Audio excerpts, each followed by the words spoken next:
जय हिंद मेरे प्यारे साथियों। आज हम लोग पढ़ने वाले हैं बहुत ही इंपॉर्टेंट टॉपिक, वो है वायुमंडल की परतें। जी हाँ, सबसे पहले हम बात करते हैं कि आज हम इस क्लास में क्या क्या पढ़ने वाले हैं।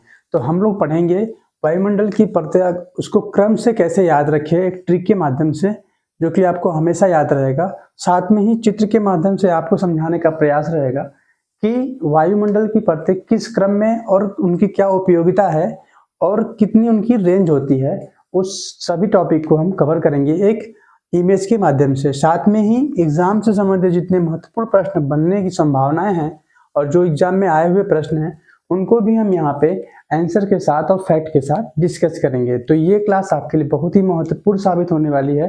बस आप क्लास के लास्ट तक बने रहिएगा और उसके बाद हमेशा के लिए इस टॉपिक से आपके डाउट कंप्लीटली दूर हो जाएंगे। और चैनल पर नए हैं तो माय डियर स्टूडेंट, चैनल को सब्सक्राइब कर लीजिएगा इसी तरह से बेहतरीन ट्रिक्स और कॉन्सेप्ट वाली क्लास पाने के लिए। तो चलिए क्लास को शुरू करते हैं।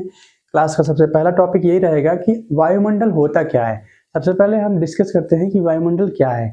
हम वातावरण में सांस लेते हैं, हमें लगता है कि हम सांस लेते हैं तो वो जो है एक गैस है, लेकिन उसमें एक गैस नहीं बल्कि कई गैसों का मिश्रण होता है, जिसमें मैक्सिमम ऑक्सीजन और नाइट्रोजन की मात्राएं पाई जाती हैं। अगर हम एक चित्र के माध्यम से समझने का प्रयास करें ग्राफ के माध्यम से, तो हम बता सकते हैं कि इस ग्राफ में अगर 21% जो है ऑक्सीजन पाया जाता है और 76% के आसपास आपको नाइट्रोजन की मात्रा देखने को मिलेगी, और अन्य जो परसेंटेज है वो उसमें आर्गन, नियान और काफी निष्क्रिय गैसें भी पाई जाती हैं।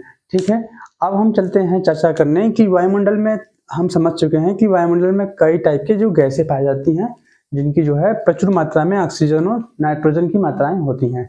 ठीक है, अब हम इस टॉपिक में बात करेंगे कि जो है वायुमंडल में जो है उसकी संगठन कैसे होती है, संरचनाएं कैसी होती है। तो हम बात करेंगे कि वायुमंडल में जो परतें होती हैं वो 5 परत होती हैं। कितनी परत होती हैं? 5 परतें होती हैं। कौन कौन सी? तो क्षोभ मंडल, समताप मंडल, मध्य मंडल, आयन मंडल और जिसे हम वायुमंडल के नाम जानते हैं, और एक लास्ट है जो कि बहिर्मंडल है। इसको हम कैसे याद रखेंगे ट्रिक के माध्यम से। चलिए हम ट्रिक पे फोकस करते हैं। ट्रिक है आपका कि छोड़ सबको मैं बाहर आया। छोड़ सबको मैं आया बाहर। ट्रिक क्या है? छोड़ सबको मैं आया बाहर। अब हम इस पे डिस्कस करेंगे कि जो है व्याख्या करेंगे कि छोड़ का मतलब क्या है। छोड़ से हम संबंधित रखेंगे, इसको क्षोभ मंडल से संबंध बनाएंगे। ठीक है, उसके बाद सबको को हम रिलेट करेंगे समताप मंडल से। ठीक है, और मैं से हो जाएगा आपका मध्य मंडल। ठीक, अब आया से हो जाएगा आपका आयन मंडल। आपको बता दें कि बाह्य मंडल जो होता है उसमें आयन मंडल की जो है परतें पाई जाती हैं, जो कि 80 किलोमीटर के आसपास तक पाई जाती हैं। ठीक है, नेक्स्ट है आपका बाह्य मंडल यानी बहिर्मंडल, जो कि सबसे आखिरी मंडल होता है।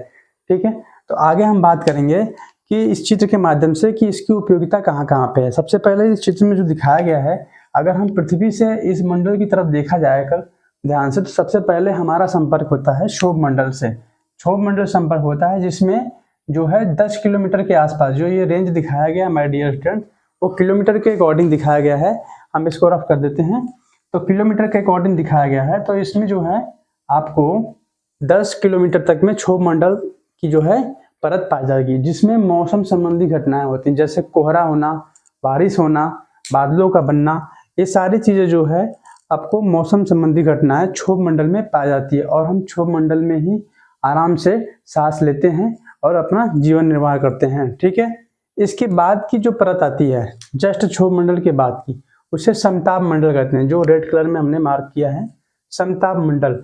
आपको यहाँ से प्रश्न पूछने को मिलता है कि समताप मंडल जो है उसमें जो है उसे समताप मंडल क्यों कहते हैं? क्योंकि यहाँ का जो तापमान होता है वो बिल्कुल एक निश्चित होता है, ज्यादा इसमें फ्लक्चुएशन नहीं होता है, वेरिएशन नहीं होता। ठीक है, और एक चीज यहाँ से ये पूछने को मिलता है कि जो सूर्य की पराबैंगनी किरणें आती हैं, जो कि हमारे त्वचा के लिए नुकसानदायक होती हैं, कैंसर जनरेट करती हैं, तो वो उससे बचाव के लिए उसमें जो है एक ओजोन की परत पाई जाती है। कैसी परत?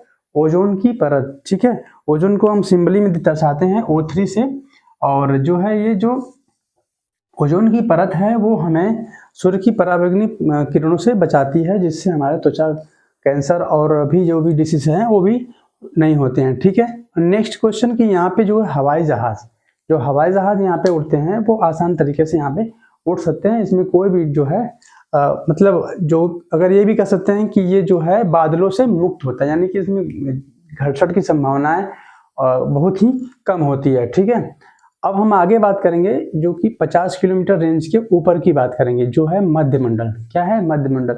सबसे पहला प्रश्न बनता है यहाँ से मध्यमंडल से माय डियर स्टूडेंट कि सबसे ठंडा परत कौन सी है, वायुमंडलीय परत में सबसे ठंडा परत कौन सी है। तो अब बात करेंगे समताप मंडल के जस्ट ऊपर वाले मध्यमंडल जो है सबसे ठंडा परत होता है। ठीक है, और एक प्रश्न यहाँ से, कभी कभी हम लोग देखते हैं कि आसमान से कुछ चीजें गिरती हुई और अचानक से नष्ट हो जाती हैं, तो ध्यान रखिए कभी भी उल्का पिंड या फिर कोई भी छोटी मोटी ताराएं गिरती हैं तो वो मध्यमंडल में आके वहाँ पे नष्ट हो जाती हैं। ठीक है, तो यहाँ से ये प्रश्न देखने को मिलता है। इसकी जस्ट बाद 80 किलोमीटर रेंज के ऊपर जो रेंज है वो होता है आपका वायुमंडल यानी आयन मंडल।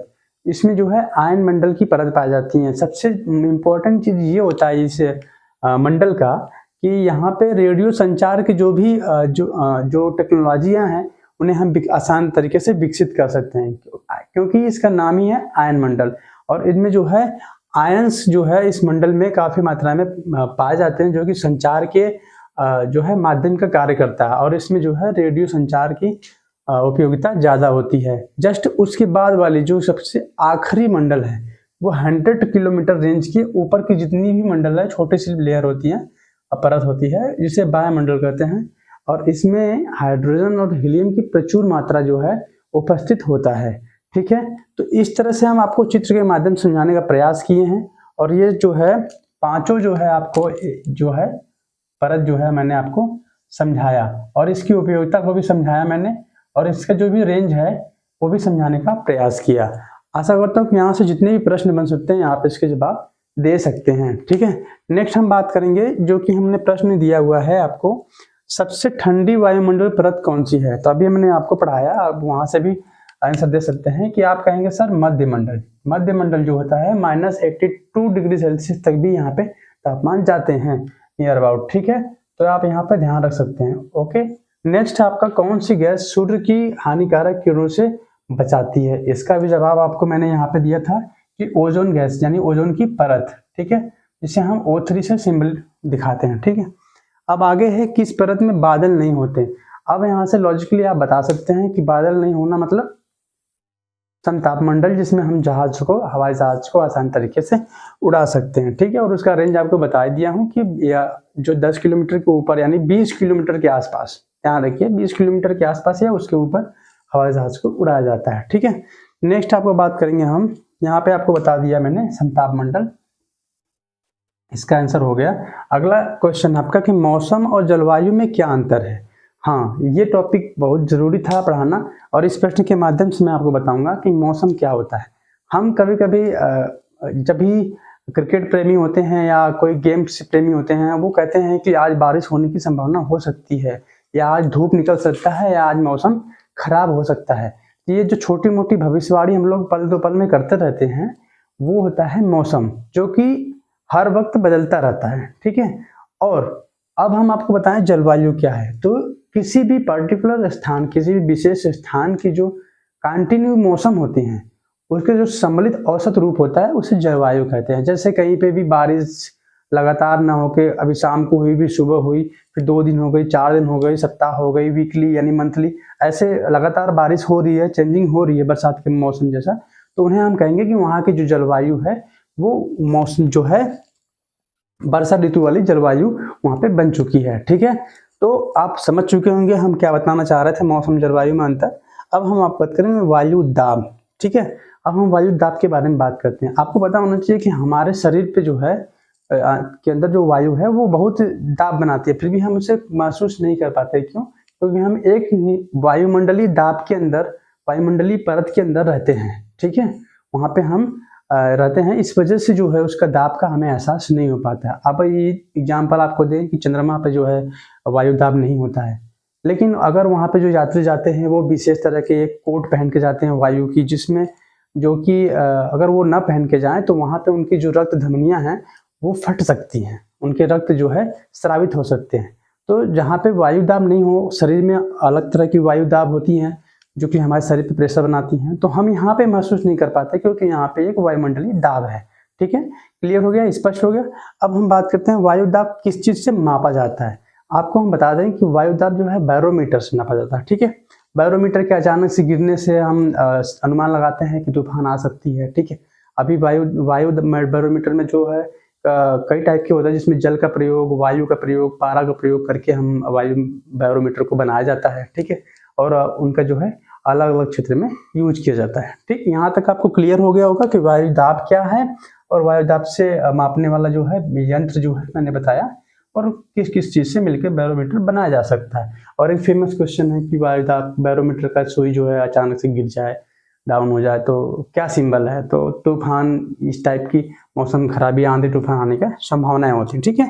अब हम अगला बात करेंगे कि उल्कापिंड किस परत में नष्ट होती है। तो अभी हमने फिगर के माध्यम से समझाने का प्रयास किया था कि जो है 50 से 80 किलोमीटर रेंज में मध्य मंडल है, ठीक है। बहुत ही तापमान उसका कम होता है और वहाँ पे जो है आप उल्कापिंड जो है आकर नष्ट हो जाती है, ठीक है।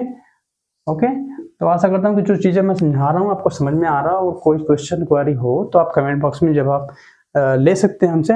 अब यहाँ पे लिखा है कि ओजोन संरक्षण कब हुआ था और कहाँ पे हुआ था, ठीक है। अभी क्या है, इसका जवाब आपको कमेंट बॉक्स में देना है कि ओजोन संरक्षण कब हुआ था और कहाँ हुआ था, उस सम्मेलन को कौन सा सम्मेलन बोलते हैं, ठीक है। इसका जवाब आपको कमेंट बॉक्स में देना पड़ेगा। और कोई भी अगर क्वेरी हो तो आप इससे संबंधित क्वेश्चन आप पूछ सकते हैं। और ये ट्रिक बहुत ही बेहतरीन ट्रिक है जो कि हमेशा आपको एक क्रम से याद रखने में आसानी होगी, ठीक है। और इसी तरह से बेहतरीन क्लास पाने के लिए आप चैनल को सब्सक्राइब कर सकते हैं, और चैनल को सब्सक्राइब करके आप प्लेलिस्ट में जाके अपनी क्लासेस अटेंड कर सकते हैं और अपना एग्जाम क्रैक कर सकते हैं। तो पढ़ते रहिए, खुश रहिए, जय हिंद।